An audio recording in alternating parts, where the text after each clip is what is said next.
Remove those roses or I'm calling the police. That's the first thing she ever said to me, standing right at my gate, arms crossed, like she owned the whole world. I almost laughed, but she didn't. Blink. You're going to call the cops over flowers? I asked, thinking she'd realize how ridiculous she sounded. Instead, she whipped out her phone and started dialing. Officer Williams. We have a non-compliant homeowner refusing HOA orders, she said, loud enough for the whole street to hear. And you know what? 20 minutes later, I was standing in my own front yard, hands cuffed behind my back, neighbors peeking through blinds like they were watching some crime drama. All because I wouldn't tear up my grandmother's roses. But trust me, that was just the opening. Act. See, I'm David Miller. I do freelance design from home, websites, logos, that kind of thing. My wife, Linda, she teaches 3rd grade. We bought this place on Oak Street thinking it was our little patch of peace and quiet. Instead, what we got was Karen White, a human storm cloud with hair yanked so tight into a bun it could probably deflect bullets, always in that stiff navy blazer and marching around with her clipboard like it was a weapon. The first time she appeared, I was out watering the roses, big, red, old-fashioned bushes my grandmother planted back in '87. Karen came striding up, snapping photos of everything. The flowers, the fence, even my mailbox. She introduced herself with this syrupy smile that never touched her eyes. Karen White, president of the Greenwood Homeowners Association. We need to discuss some violations. She said it like she was giving me a terminal diagnosis. She clicked her pen, tick, tick, tick, then slid me this packet thick as a phone book. Your rose garden violates 7 specific HOA codes. Height exceeds by 3 inches. Not on the approved botanical list. Fence line encroaches on the common area by 2.5 inches. It was like a parody of bureaucracy. This isn't a warning. It's an execution order wrapped in legalese, she said. And I just stood there, staring at her, thinking, lady, these roses have been here longer than you've been alive. My grandmother planted these before there was ever an HOA, I told her. I have records. But Karen didn't care. Grandfathering privileges were revoked during the Community Enhancement Initiative, she said, barely glancing up as she scribbled something on her clipboard. The vote was unanimous. I never got any notice about a vote. I didn't even know there was an HOA until she showed up waving that packet around like a police badge. Remove the garden or face escalating financial consequences, she said. Compliance is mandatory. I could feel the whole neighborhood holding its breath, watching to see if I'd fold or fight. I looked her dead in the eye and said, I'm not destroying my grandmother's garden. Not for you. Not for anyone. And you could see something in her shift, a little crack in that icy armor. We'll see about that, Mr. Miller, she said, and stomped off to her white sedan. Already on her phone. After she left, I sat among those roses as the sun set, thinking about how hard my grandmother worked to make this garden something special. Each bush was a story, a memory, a piece of family history. When Linda got home, I told her everything. She tried to be practical. Maybe we should just comply, plant new flowers. But she knew those roses mattered, not just to me but to our family. That night, we found a letter in the mailbox, official-looking, expensive paper, final warning.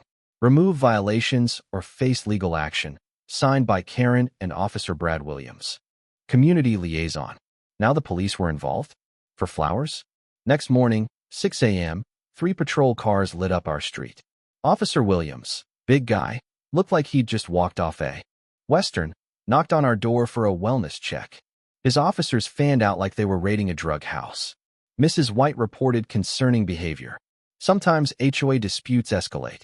He used the same phrases Karen had, almost word for word. The whole thing felt like theater. Karen even called in on speaker, directing everything from her office, her voice echoing out while she scrolled on her tablet.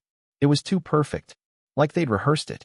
After the wellness check, suddenly our mailbox filled with violations. Mailbox pitched wrong, grass too tall by half an inch. Car parked off square, fines tacked to our door. Even Linda's job got dragged in. Parents complaining about the police at our house. The principal suggesting she take time off. Neighbors started crossing the street to avoid us. Becky, who used to bring over banana bread, suddenly wouldn't make eye contact. It was like we'd been marked. That evening, Old Walter Thompson shuffled over to our fence, 75, hands shaking, looking over his shoulder like he was in a spy movie. He handed me a folder crammed with notes and clippings. "You don't know who you're fighting, son," he whispered. 8 families in 3 years. All forced out after refusing Karen's demands. Police involved. Mysterious charges. Houses bought up cheap by the same company, registered to Karen's husband. The pieces clicked together. This wasn't about flowers. It was about money, property, and a fraud ring disguised as a homeowners association. The next day, another envelope arrived. Mandatory hearing, signed by Officer Williams. When I called the number, it went straight to his cell, not the city. Linda and I sat at the kitchen table, Walter's evidence spread out. Feeling the net closing in. "We fight," I said. "But we're smart about it.